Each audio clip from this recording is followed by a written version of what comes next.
महाभारत का युद्ध क्यों हुआ? ये सवाल हर किसी के मन में कभी ना कभी ज़रूर आता है। और अगर हम गीता अध्याय 1 को शुरू करने जा रहे हैं तो उससे पहले ये पृष्ठभूमि समझना बहुत ज़रूरी है। तो आइए मैं इसे आप अच्छी तरह से समझाता हूँ ताकि आपके मन में कोई प्रश्न बाकी न रहे। बहुत समय पहले हस्तिनापुर नाम का एक समृद्ध और शक्तिशाली राज्य था। यहाँ एक महान राजा थे, शांतनु। उनके जीवन में कई मोड़ आए, लेकिन सबसे महत्वपूर्ण मोड़ तब आया जब उन्होंने गंगा और बाद में सत्यवती से विवाह किया। गंगा से उन्हें एक पुत्र मिला, भीष्म। वो भीष्म जिनका संकल्प था, मैं कभी विवाह नहीं करूंगा और सदा हस्तिनापुर की रक्षा करूंगा। सत्यवती से राजा शांतनु को 2 पुत्र हुए, चित्रांगद और विचित्रवीर्य। चित्रांगद युद्ध में मारे गए और विचित्रवीर्य की मृत्यु भी बिना संतान के हो गई। अब प्रश्न उठा, सिंहासन का उत्तराधिकारी कौन होगा? तब आए व्यास जी, जिन्होंने नियोग प्रथा से विचित्रवीर्य की रानियों से 3 पुत्र उत्पन्न किए। धृतराष्ट्र अंधे थे लेकिन शक्तिशाली थे, पांडु बलवान, साहसी और योग्य शासक, विदुर धर्मज्ञ परंतु राज सिंहासन के योग्य नहीं क्योंकि माता दासी थीं। अब चूंकि धृतराष्ट्र अंधे थे और शास्त्रों के अनुसार अंधा राजा नहीं बन सकता था, इसलिए सिंहासन पर बैठाया गया पांडु को। पांडवों और कौरवों का जन्म पांडु की 2 रानियां थीं, कुंती और माद्री। पांडु को एक शाप मिला था, अगर वो अपनी पत्नियों से संबंध बनाते हैं तो मृत्यु निश्चित है। इसलिए कुंती ने अपने पूर्व प्राप्त वरदान से देवताओं का आह्वान किया और धर्मराज, यम, वायु, इंद्र और अश्विनी कुमारों से 5 पुत्र प्राप्त किए। युधिष्ठिर, धर्मराज यम से भीम, वायुदेव से अर्जुन, इंद्रदेव से नकुल और सहदेव, माद्री के पुत्र अश्विनी कुमारों से ये कहलाए पांडव। उधर धृतराष्ट्र और गांधारी को 100 पुत्र हुए। सबसे बड़ा था दुर्योधन और उसका सबसे प्रिय भाई दुःशासन। इन सभी को कहा गया कौरव। शत्रुता की शुरुआत और विष का बीज। दोस्तों, अब कहानी तेजी से करवट लेती है। पांडव और कौरव बचपन से ही एक साथ पले बढ़े, लेकिन दुर्योधन के मन में बचपन से ही ईर्ष्या और द्वेष था, खासकर अर्जुन और भीम से। भीष्म पितामह, गुरु द्रोण और कृपाचार्य ने सभी को शस्त्र विद्या सिखाई। अर्जुन बन गए अद्वितीय धनुर्धर, भीम बल का प्रतीक और युधिष्ठिर धैर्य और धर्म का अवतार। जब गुरु द्रोण ने शस्त्र कला की परीक्षा ली तब अर्जुन सबसे आगे निकले, लेकिन द्रोणाचार्य ने एक और शिष्य को बहुत विशेष माना, कर्ण। कर्ण सूर्य पुत्र था, लेकिन वह सूत पुत्र कहलाया और अर्जुन का प्रतिद्वंदी बना। दुर्योधन ने कर्ण को अपनाया और उसे अंग देश का राजा बनाकर अर्जुन के बराबर खड़ा किया। अब ईर्ष्या, राजनीति और अधिकार की लड़ाई शुरू हो चुकी थी। लाक्षागृह से जुए तक षड्यंत्रों की श्रृंखला। दुर्योधन को लगता था कि जब तक पांडव जीवित हैं उसका सिंहासन सुरक्षित नहीं, इसलिए उसने षड्यंत्र रचा, लाक्षागृह। एक घर जो मोम से बना था, जिसमें पांडवों को जलाकर मारने की योजना थी, लेकिन वे बच गए। इसके बाद पांडव वन में छिपे रहे और वहाँ अर्जुन ने द्रौपदी का स्वयंवर जीता। फिर हुई द्रौपदी 5 पांडवों की पत्नी। भीष्म और विदुर के आग्रह पर पांडवों को आधा राज्य मिला, इंद्रप्रस्थ। पांडवों ने उसे स्वर्ग जैसा बना दिया। युधिष्ठिर ने वहाँ राजसूय यज्ञ किया और बन गए सम्राट। बस यही दुर्योधन के घमंड को सहन नहीं हुआ। तब आया पासों का खेल, जहाँ शकुनी ने चालाकी से युधिष्ठिर को हराया। पांडव हार गए, राज्य वस्त्र द्रौपदी तक। द्रौपदी का चीरहरण हुआ, पर श्री कृष्ण ने उसे अपमान से बचाया। वनवास और अंतिम निर्णय। पांडवों को 13 वर्ष का वनवास और 1 वर्ष का अज्ञातवास मिला और वचन था वापसी पर राज्य मिलेगा। लेकिन जब पांडव लौटे, दुर्योधन ने राज्य लौटाने से इनकार कर दिया। पांडवों ने कहा, हमें पूरा राज्य नहीं चाहिए, सिर्फ 5 गांव दे दो।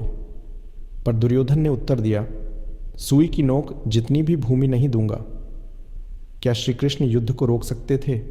क्या उन्होंने प्रयास किया था? हाँ, श्री कृष्ण ने प्रयास किया था।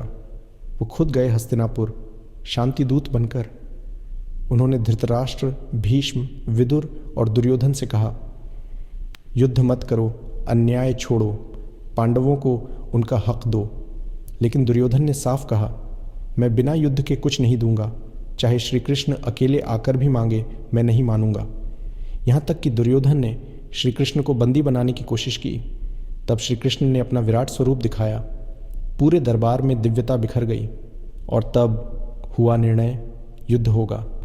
धर्म और अधर्म, न्याय और अन्याय के बीच अब कोई समझौता संभव नहीं था। अब केवल युद्ध ही शेष था। 18 अक्षौहिणी सेना, 2 पक्ष, एक रणभूमि, कुरुक्षेत्र। यही से श्रीमद् भगवद गीता की शुरुआत होती है। तो चलिए अब हम बढ़ते हैं भाग 2 की ओर, जहां हम जानेंगे कि कुरुक्षेत्र के युद्ध में कौन कौन योद्धा थे, कौन किस पक्ष में था, और वो महान क्षण जब अर्जुन का मन हिल गया और तब श्री कृष्ण ने गीता का उपदेश देना शुरू किया। अब समय था महायुद्ध का। कुरुक्षेत्र का मैदान चुना गया, जहां धर्म और अधर्म के बीच का अंतिम फैसला होने वाला था। युद्ध से पहले दोनों पक्षों ने अपने अपने सहयोगी, मित्र और शक्तिशाली राज्यों से समर्थन मांगा। कृष्ण से अर्जुन और दुर्योधन दोनों ने सहायता मांगी। दोनों, अर्जुन और दुर्योधन, द्वारका गए श्री कृष्ण से सहायता मांगने। श्री कृष्ण ने कहा, एक ओर मेरी निरस्त्र भूमिका, मैं युद्ध नहीं करूंगा, बस सारथी बनूंगा, और दूसरी ओर मेरी पूरी नारायणी सेना है। पहले चुनने का अधिकार अर्जुन को, क्योंकि वो पहले आया। एक सूनी भूमि, धूल से भरी हवा, दूर तक फैला मैदान। ये कोई साधारण युद्ध का मैदान नहीं था। ये वो भूमि थी जहां धर्म और अधर्म आमने सामने खड़े थे। नाम था कुरुक्षेत्र, कुरुवंश की महागाथा का अंतिम अध्याय, जहां एक ओर खड़े थे कौरव, 100 भाइयों की विशाल सेना, सत्ता के मोह में अंधे, अन्याय के रास्ते पर, और दूसरी ओर पांडव, 5 भाई जिनका जीवन संघर्षों की आग में तपते हुए बीता था, लेकिन जिनकी आत्मा धर्म से जुड़ी थी। युद्ध के ठीक पहले का दिन था। हर योद्धा अपनी तलवारें चमका रहा था, रथों के पहिए घूम रहे थे, शंख बज रहे थे। संसार के सबसे बड़े युद्ध की तैयारी पूरी हो चुकी थी। लेकिन इस महायुद्ध की शुरुआत केवल अस्त्रों से नहीं हुई थी। शुरुआत हुई एक सवाल से। एक सवाल जो केवल युद्ध के मैदान में नहीं, बल्कि हर इंसान के भीतर खड़ा होता है जब उसे कोई बड़ा निर्णय लेना होता है। और फिर श्रीमद् भगवद गीता का पहला श्लोक गूंजा, धृतराष्ट्र उवाच धर्म क्षेत्रे कुरुक्षेत्रे संवेता युयुत्सव। राजा धृतराष्ट्र ने संजय से पूछा, संजय बताओ, जब मेरे और पांडु के पुत्र धर्म क्षेत्र कुरुक्षेत्र में युद्ध की इच्छा से एकत्र हुए तो उन्होंने क्या किया? सिर्फ एक सवाल, लेकिन इस सवाल में छिपा है पूरा अध्याय 1। धृतराष्ट्र अंधे थे, केवल शरीर से ही नहीं, मन से भी। उनके लिए युद्ध सिर्फ एक सत्ता की लड़ाई थी। लेकिन कुरुक्षेत्र केवल युद्ध का मैदान नहीं था, यह आत्मा की परीक्षा का क्षेत्र था। संजय, जो दूर बैठे हुए सब देख पा रहे थे, आर्षि वेदव्यास की कृपा से उन्होंने बताना शुरू किया। उन्होंने बताया कि गुरु द्रोणाचार्य, भीष्म पितामह, कर्ण, अश्वत्थामा, दुर्योधन और भी कई महायोद्धा युद्ध भूमि में खड़े थे। हर योद्धा अपनी आखिरी लड़ाई को लेकर तैयार। दुर्योधन ने गुरु द्रोणाचार्य के पास जाकर पांडवों की सेना की व्यूह रचना बताई। वो भीतर से डरा हुआ था, लेकिन बाहर से उसने साहसी बनने का अभिनय किया। उसकी बातें दर्शाती हैं कि वो अंदर से जानता था पांडव धर्म की ओर हैं और सत्य की शक्ति सबसे बड़ी होती है। संजय कहता है, भीष्म पितामह ने शंख बजाया, उनके बाद और भी महारथियों ने शंखनाद किया, मानो पृथ्वी कांप उठी हो।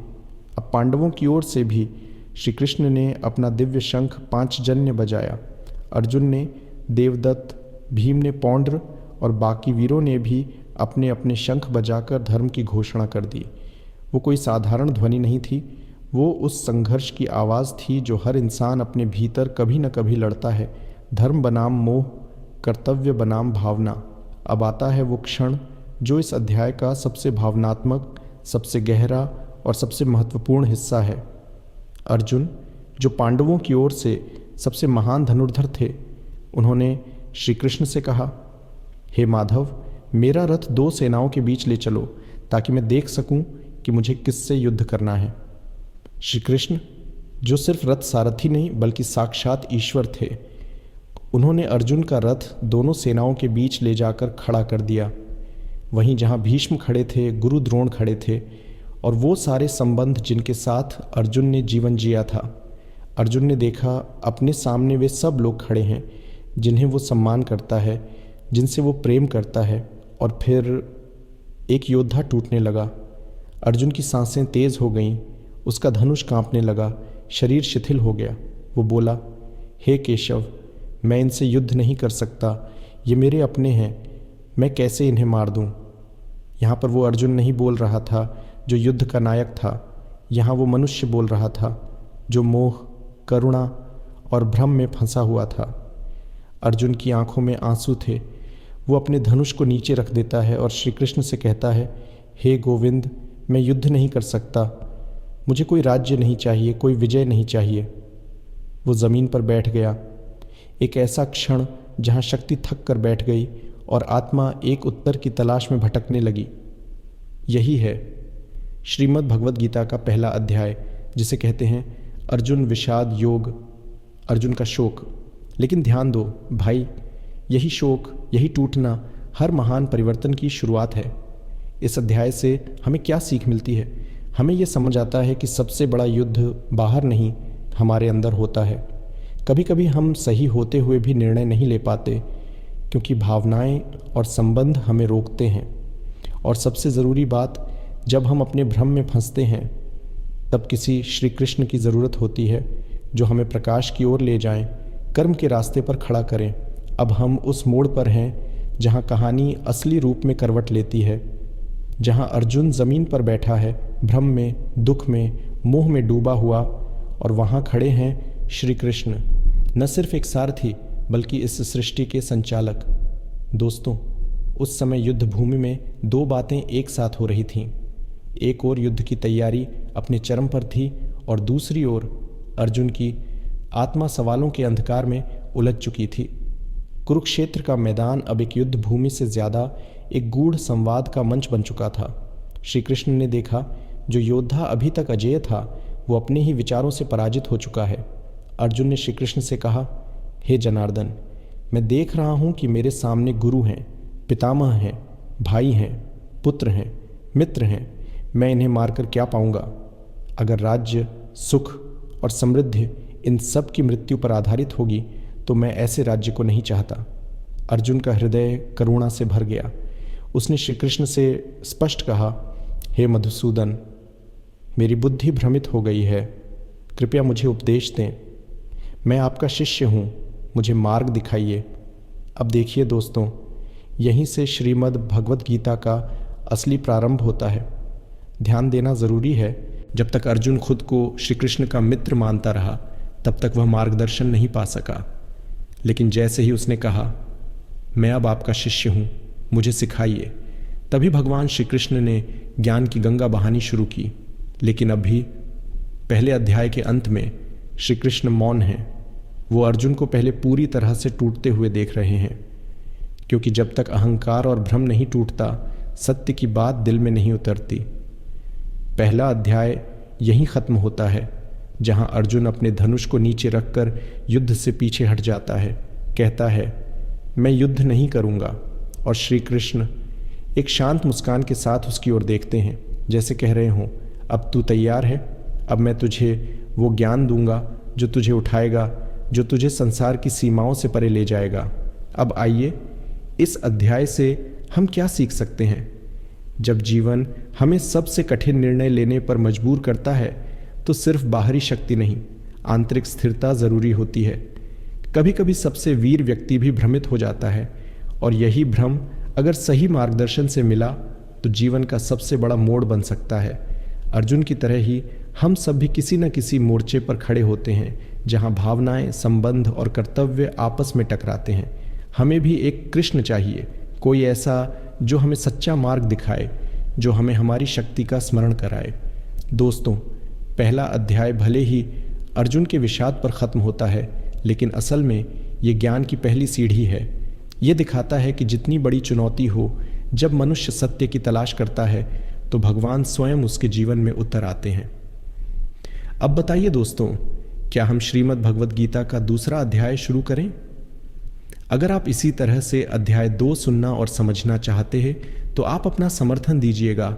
आप इस वीडियो को लाइक कीजिए, अपने परिवार के लोगों के साथ इसे शेयर कीजिए।